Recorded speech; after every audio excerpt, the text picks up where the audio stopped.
55, 55 और 95 हर उम्र के लिए यकसा मुफीद, मफाद आम्मा का आलम बरदार।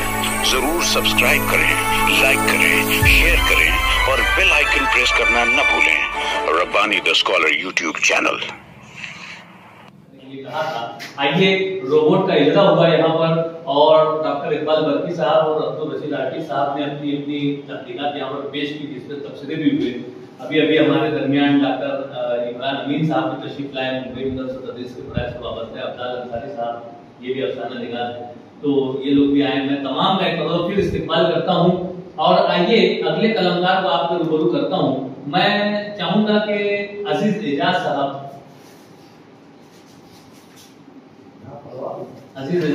यहाँ पर तशरीफ लाए और अपनी तरकीब पेश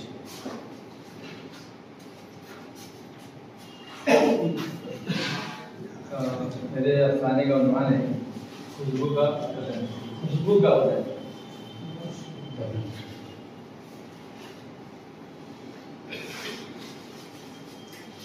बारिश की हल्की हल्की बूंदें जैसे जमीन के सर को धो रही हो।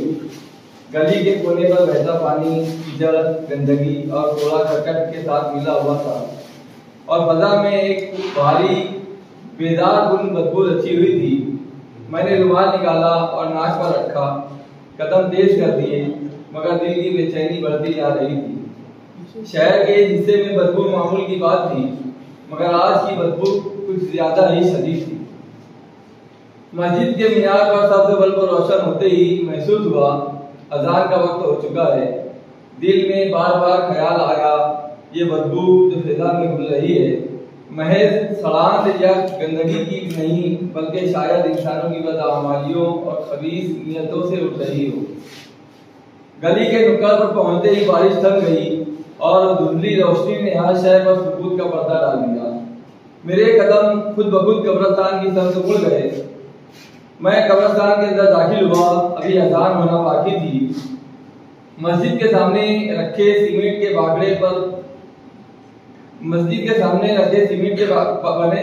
बने बाकड़े पर मैं बैठ गया। कब्रिस्तान का पूरा मंजर मेरी आंखों के सामने फैला हुआ था। सोचा, यहाँ कितनी रूहानियत है, कितनी तन्हाई, कितना सुकून, संजीदगी और खामोशी है। यहाँ जमीन में कैसे अल्लाह वाले जख्म हैं। हर तरफ हरियाली थी, कहीं अगरबत्तियां सुलग रही थी, कहीं कोई बैठा दुआ मांग रहा था। कुछ लोग कब्रों पर पानी छिड़क रहे थे। रिमझिम बारिश ने फजा को सहर अंगेज कर दिया था। सूंधी खुशबू बढ़ने लगी थी।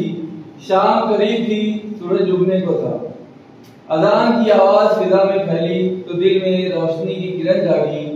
जैसे ही मैं मस्जिद के दरवाजे से दाखिल हुआ, एक खुशबू ने मेरा इस्तेकबाल किया जिसका कोई नाम न था। वो खुशबू नाक की हिस्से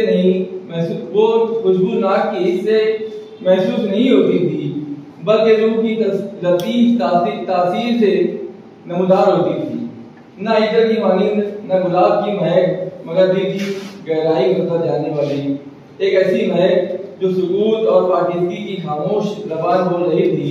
हर लम्हे को नूर और सुकून से भर देती थी। मैंने सवालिया नजरों से हर चेहरा पढ़ने की कोशिश की। दिल में सवाल जागा, आखिर ये खुशबू कहाँ से आती है। नमाजी हैरान थे, मैं भी तजस्सुस में चल रहा था।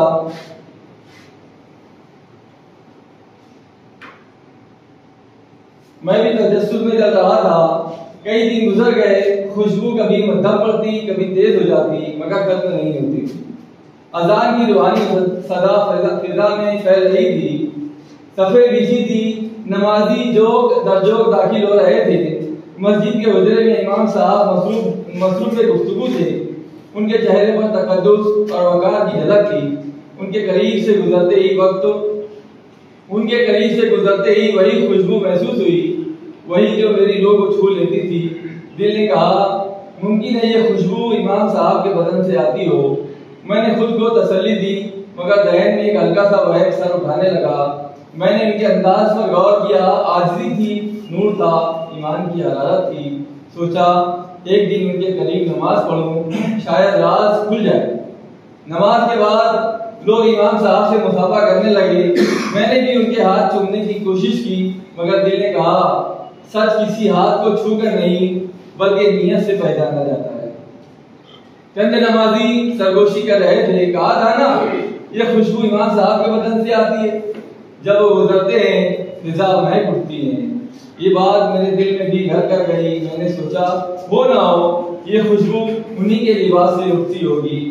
नमाज के बाद जैसे ही वो मस्जिद से निकले, मैं खामोशी से उनके पीछे चल पड़ा। गलियों के मोड़, भीगी सड़कें, जलते बल्ब की रोशनी, सब उस ताक़ुब के गवाह थे। इमाम साहब अपने घर के दरवाजे पर पहुंचे। अंदर से माँ की आवाज आई, बेटा मदरसा जाने से पहले मेरी दवा लेते आना, सुबह से खांसी बढ़ गई है। वो कुछ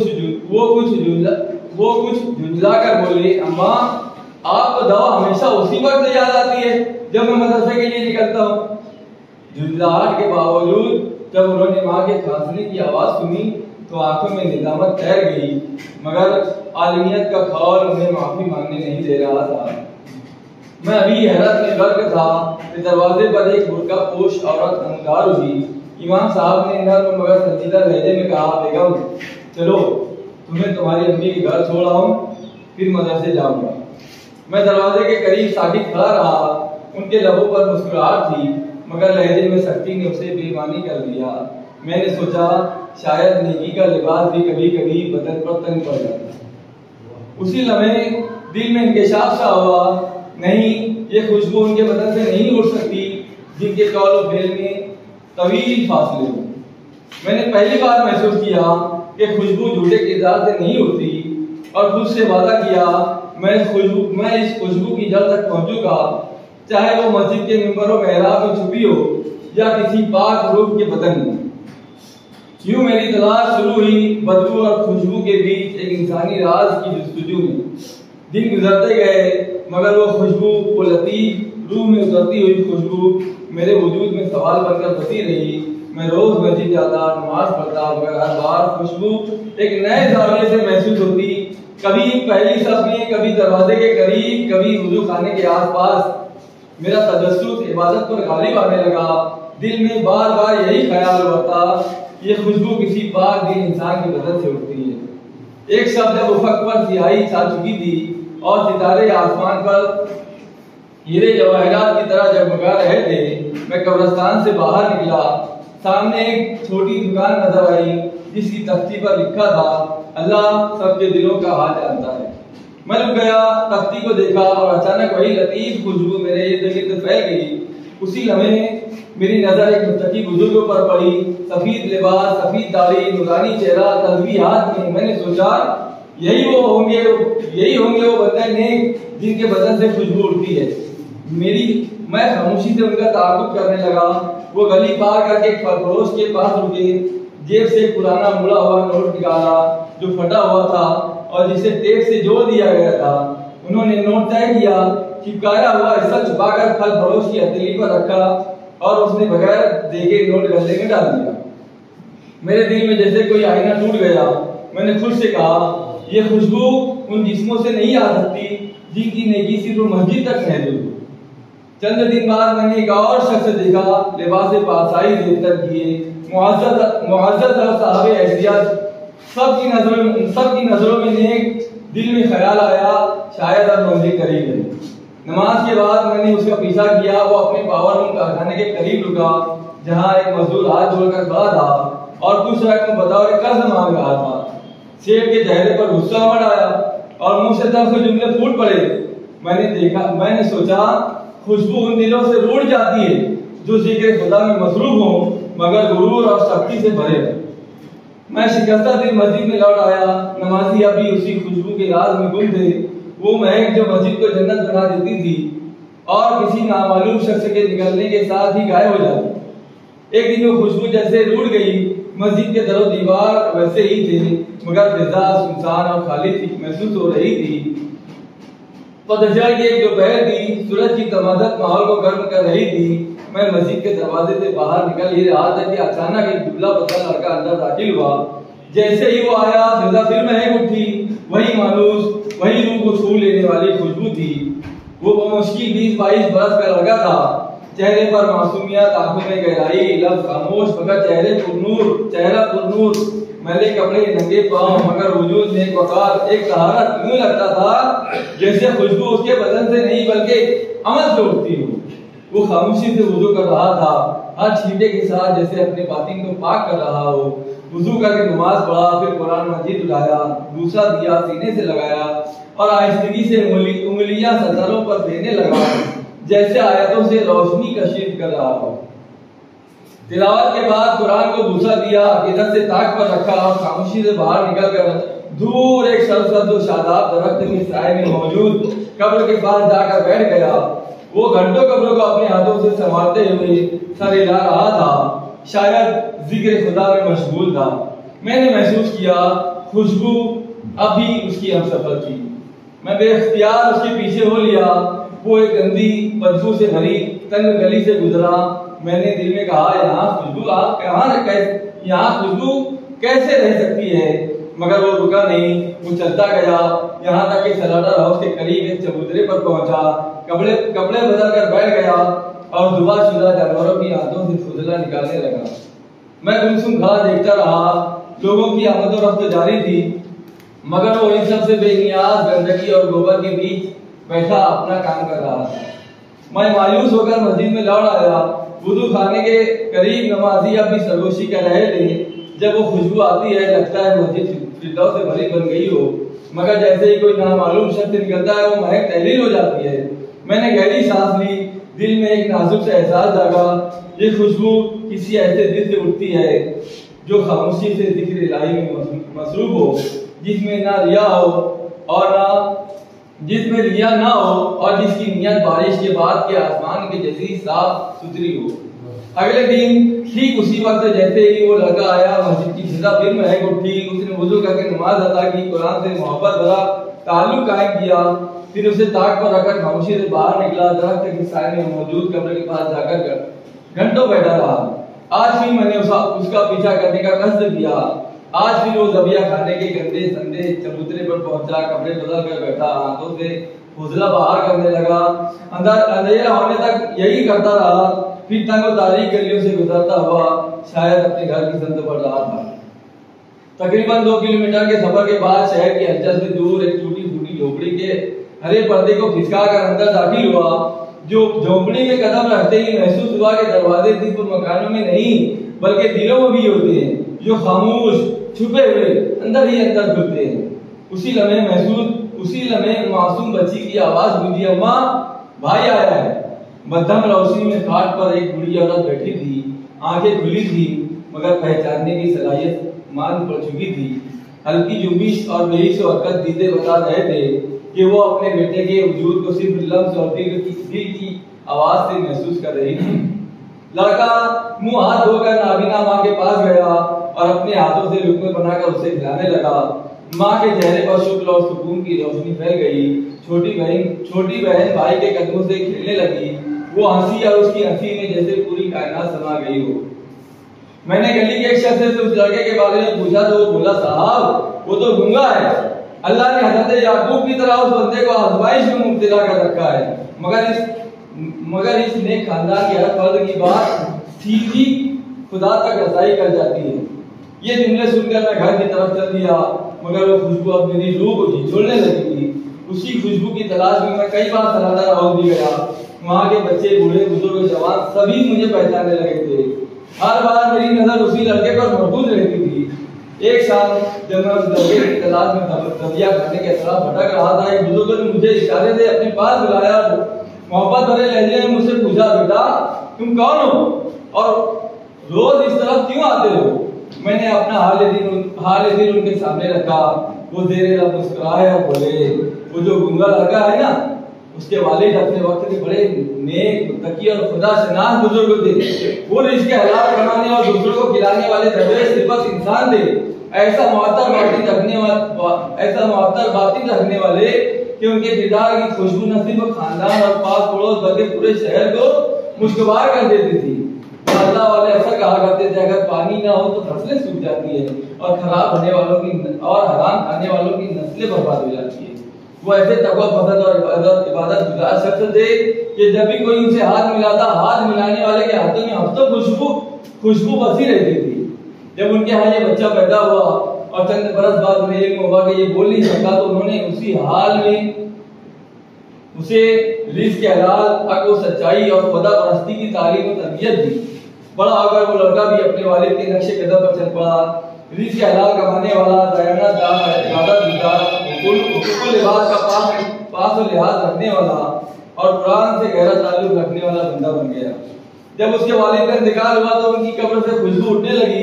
ये बच्चा जो अब जवान हो चुका है, हर रोज अपने वालिद की कब्र पर जाता है, कब्र की मिट्टी को अपने हाथों से समेट कर संभालता है, पानी छिड़कता है और घंटों उस नेक वक्त के साथ वक्त गुजारता है। यही इस गूंगे का मामूल बन चुका है। अगर जो वो गूंगा है, मगर नफ्स की तहारत व पाकीज़गी का राज जानता है। खालिकी हकीकी दिलों की ज़बान खूब समझता है। कहते हैं ना, गुलाब के पौधे की मिट्टी भी खुशबूदार होती है। समझ लो ऐसा ही कुछ उसके साथ हुआ। वो खुशबू भरी मिट्टी जिसे वो छूता है, अब खुद उसके वजूद में सरायत कर गई है। मानो उसके वालिद बुजुर्गवार की तासीर उसकी रूह में नजर कर उसे खुशबूदार कर गई है।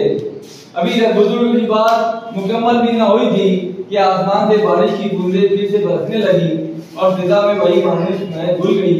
मुझे लगा जैसे वो खुशबू माहौल में नहीं, मेरे अंदर बहुत अंदर बस गई है।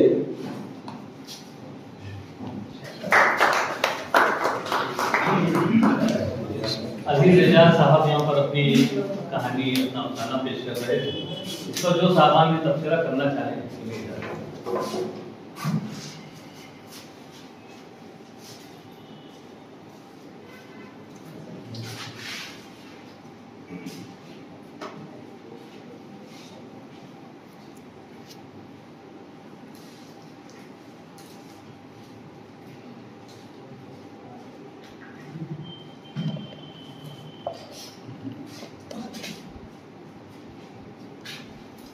खाने में यकसानियत कहना चाहिए कि कहीं भी प्लेटफॉर्म से आउटफिट में तसलजुल बराबर रहा है और कहीं भी अफसाने में कोई झोल नहीं दिखता। बहुत खूबसूरती से उन्होंने तहरीर किया है और उनको हमारा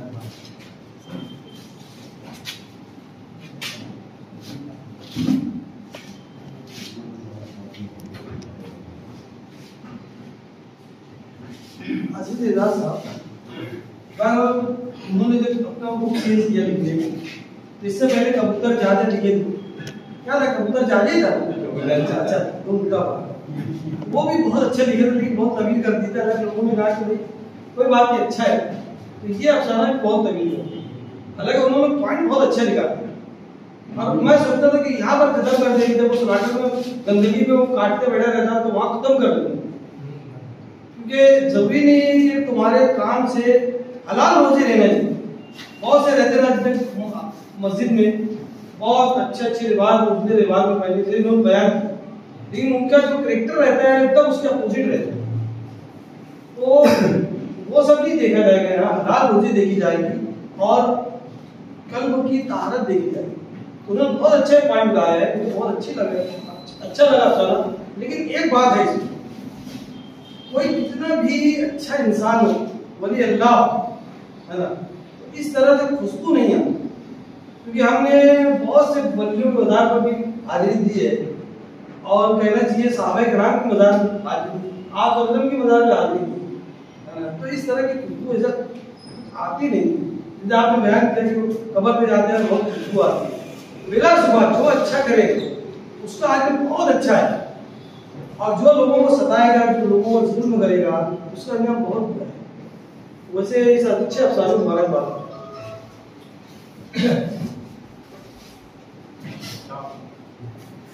साहब ने जैसे सभी कहा कि कानून तब्दील हो गई, तो थोड़ा सा मतलब ख्याल रखते हुए कानून हो जाता है। तभी तो है। और मुझे याद आ रहा है कि अंग्रेजी में मैंने खुशबू और बदबू की बातें आती है, तो अंग्रेजी में मैंने थोड़ा सा ये पढ़ा था कि एक बहुत बदबू वाला माहौल था और लोग पुल के नीचे ऊपर से जा रहे थे, कुछ मजदूर काम कर रहे थे। देखिए अंग्रेजी शॉर्ट में लिखते हैं लोग, मजदूर जो है वो काम कर रहे थे और आने जाता था नाक पर रुमाल रख रहे थे।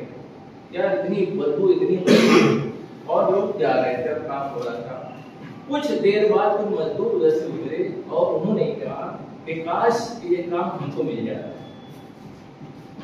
कि काश ये काम हमें मिल जाता। रोजी जो होती है, हलाल रोटी जो है उस पर उन्होंने बहुत अच्छा स्पेस किया है।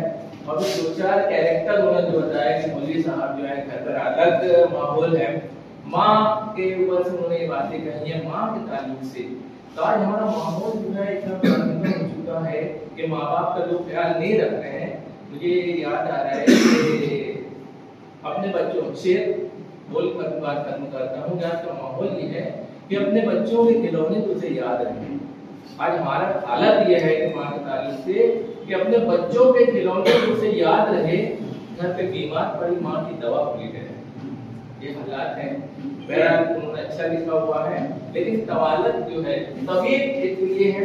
दूसरी बात मैं इकबाल बर्की सर से और जो जिम्मेदार है उनसे ये कहूँगा कि जिस तरह आप देखते हैं कि कोई गीत वगैरह गाते हैं या कोई ऐसा प्रोग्राम होता है स्टेज पर लिखा हुआ रहता है, बना हुआ रहता है डाइस, है ना, तो थोड़ा सा मोबाइल में देखकर एक अजीब लगता है। बहुत स्टैंडर्ड लोगों की मजलिस है, बहुत लिमिटेड लोग और इंतहाई क्वालिफाइड लोग यहाँ पर आते हैं, तो थोड़ा सा मोबाइल में देखकर थोड़ा अजीब लगता है। तो एक स्टैंड वगैरह ऐसा बन जाए, लेकिन मैं अगर आइंदा प्रोग्राम में बॉम्बे वगैरह कहीं मिलता है तो मैं इंशाल्लाह बुला कर दूंगा। बहुत शुक्रिया, बहुत अच्छा। हाँ बोलिए सर। यहाँ पर जैसा इन साहिबान ने कहा कि रवानी तो माशाल्लाह बहुत अच्छी रही, लेकिन बहुत सारी जगहों पर किरदार की जगह मुसन्निफ बोल रहा, तो वो चीज का थोड़ा ख्याल होना चाहिए कि मुसन्निफ अपना बयान करना शुरू कर दे उस किरदार के ढंग में, उसके एज के हिसाब से, उसके जिस पेशे से वो मुंसलिक है, उसकी समाजी हैसियत, वो थोड़ा सा उसमें कमी मुझे लग रही थी। वरना मुसन्निफ की तरफ से अगर हम देखें तो बयानिया बहुत अच्छा था, ये थोड़ी सी कमी रही। फिर भी रवानी और जिस तरह से उन्होंने बातों को जोड़ा है, इसके लिए मुबारक। अजीज एजाज सर जो है वो वाकई अफसाना या उनकी तहरीर जो है उनकी पेशकश बहुत अच्छी होती है। मैं अच्छी इसलिए बोल रहा हूँ कि रेडियो पर आमतौर से यही देखा जाता है कि अफसाना पढ़ रहा है या कोई तहरीर पढ़ रहा है तो उसकी पेशकश कैसी है।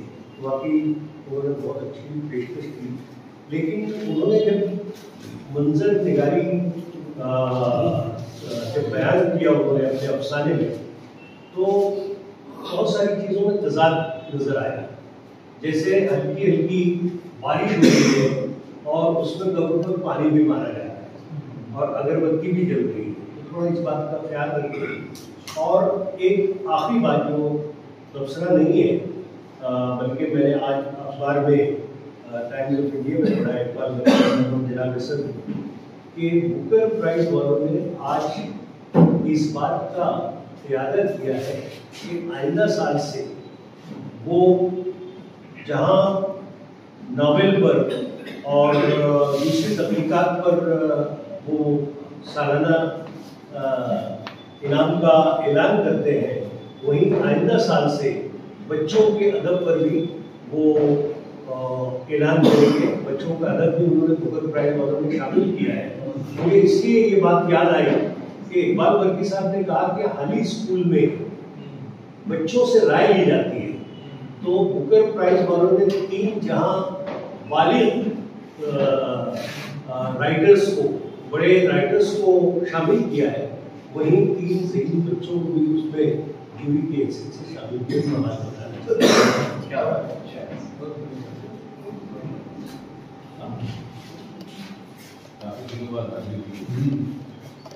मगर ये अहले रिया किस कदर बरहना है, मगर ये अहले रिया किस कदर बरहना है, गली दल को वबा व कबा के होते हुए। फराज के इस शेर की मिसाल पूरी कहानी थी, यहाँ तक मैं समझता हूँ। और एक बात सिर्फ मैं ये कहना चाहूँगा अजीज भाई को कि अफसाना जब वो पहली बार उसके ताबूत में स्लॉटर हाउस तक पहुँचा रावी, और जब उसने जानवर की गिलाजत या वो चीज़ों को निकालते हुए देखा, वहाँ अफसाना मुकम्मल हो गया था। बाकी का आगे जितनी भी कहानी आगे बढ़ाई गई, ये पिछली कहानी की वजाहत है। अगर कहानी वहाँ ख़त्म होती तो यकीनन मैं समझता हूँ कि वो बाकी कहानी कारी के जहन में थी, वो अपने अंदाजे लगाता, उसका बाप नेक था या माँ नेक थी या बाकी की चीज़ें क्या हो सकती हैं। नेक तो है ये साबित हो गया, खुशबू उसी की है ये भी साबित हो गया। और कहानी अगर वहाँ ख़त्म होती तो वो क्यों वो खुशबू जो है उसके बदन से उठ रही थी, तो ये आगे कहानी यकीनन जो है वो कारी के जहन में चलती थी। लेकिन अजीज साहब ने कहानी आगे बढ़ा के वजाहत भी खुद कर दी, तो कहानी जो है वो पेपर भी ख़त्म हो गई, नहीं होना चाहिए। ये मशवरा है। अजीज एजाज साहब की कहानी बहुत अच्छी थी, तवारत का सब लोग जिक्र कर रहे थे, मैंने भी एक महसूस किया, मगर किरदारों को घुमाने के चक्कर में कुछ बातें गैर जरूरी होती हो गई। जैसे सर ने कहा कि बारिश भी हो रही है, कब्र पर पानी भी बह रहा है। एक जगह उन्होंने ये भी कहा कि खामोशी से वजू कर रहा था, कोई चिल्लाने से वजू कर रहा है। फिर दूसरा ऐसा होता है लिखने में। और दूसरा भी एक जगह पर ऐसा हुआ कि यार वो जो कैरेक्टर है उसका वालिद, उनके वालिद गुजर चुके हैं, माँ नाबीना है, यकीनन वो मर दराज होगी और उसकी मासूम बहन भी उसके साथ में खेल रही है आवाज़। तो ये थोड़ा सा मतलब किरदारों के उम्र में जो ग्राफिया पहले तो बराबर होना दिया। और खुशबू का जैसे भाई ने बताया कि ऐसा बहुत हल्का था, वैसे लोग नहीं है, तो जो बातें नहीं हो सकती वो कैरेक्टर में कहाँ आ सकती, वो धकिया नहीं सकती। बहुत मुबारकबाद सर, बड़ा अच्छा। मैंने भी यही चीज़ महसूस की थी, कहानी जो है वो हर कैरेक्टर के साथ व्यक्लप्त हो जाती है, एक हिस्सा अलग हो जाता है।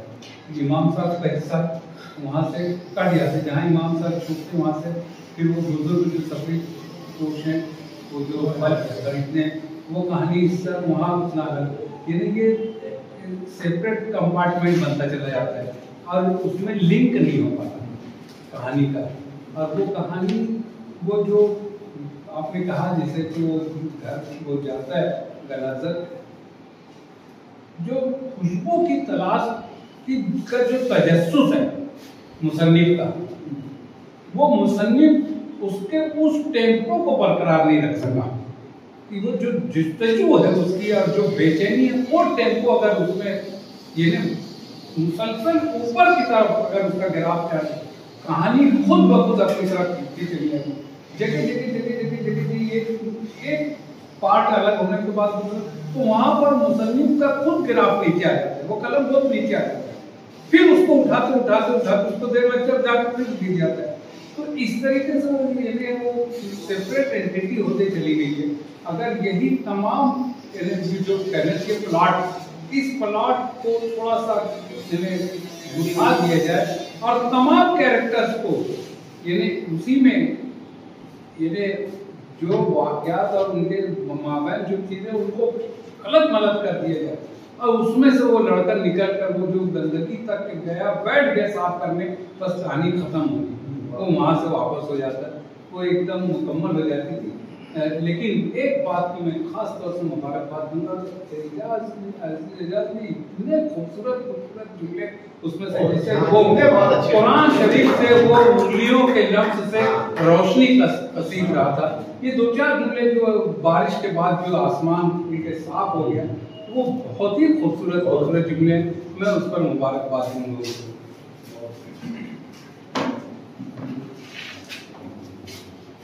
कहाना और कहानी में फर्क होता है। कहानी जो है वो तवील होती है और अफसाना जो है वो उतना तवील नहीं होता। और अफसाने का देड़ जो है ना, वो देड़ इतना अहम और इतना अच्छा रहता है कि वो पूरा यानी आखिर का जो देड़ है वो उसको सस्ते रख के और आखिर के देड़ को इतने अच्छे ढंग से अप्लाई करती है अफसाने में। ये फर्क जो है कहानी में और अफसाने में। जैसे मैं कृष्णचंद्र का अफसाना बता रहा हूँ कि वो एक शख्स को मालूम कि मुल्क में कम्युनिज्म आया, फिर उसको मालूम होता है कि बॉम्बे में कम्युनिज्म आया है, मालूम होता है कि ताजमहल होटल में रुका है, वो ताजमहल होटल में जाता है। फिर दिन भर के तकदोर में वो तलाश नहीं करता।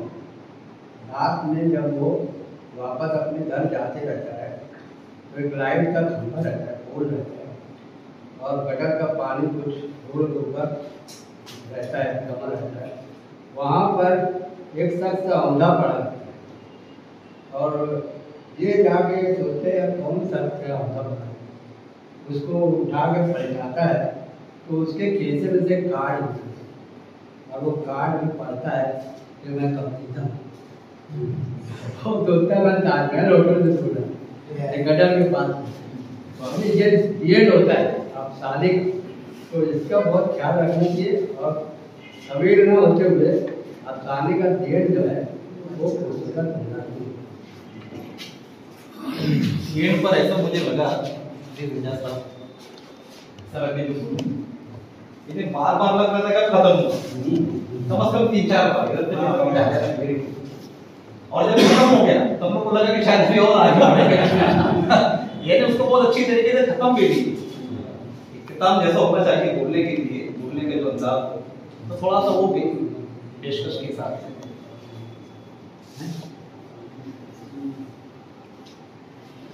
बहरहाल अजीज एजाज साहब की तकलीफ पर अच्छे खासे तबसरे हुए, मुबारकबाद पेश करते हैं। और आइए अगले कलमकार की तरफ चलते हैं। अंजुमन विद्वान हज़रत के सदर मोहतरम हारून अख्तर साहब को मैं दावत सुखन देता हूँ कि यहाँ तशरीफ लाएं और अपना खाना पेश करें। 55 और 95 हर उम्र के लिए यकसा मुफीद। मफाद आम्मा का आलम बरदार। जरूर सब्सक्राइब करें, लाइक करें, शेयर करें और बेल आइकन प्रेस करना न भूलें। Rabbani the scholar YouTube channel.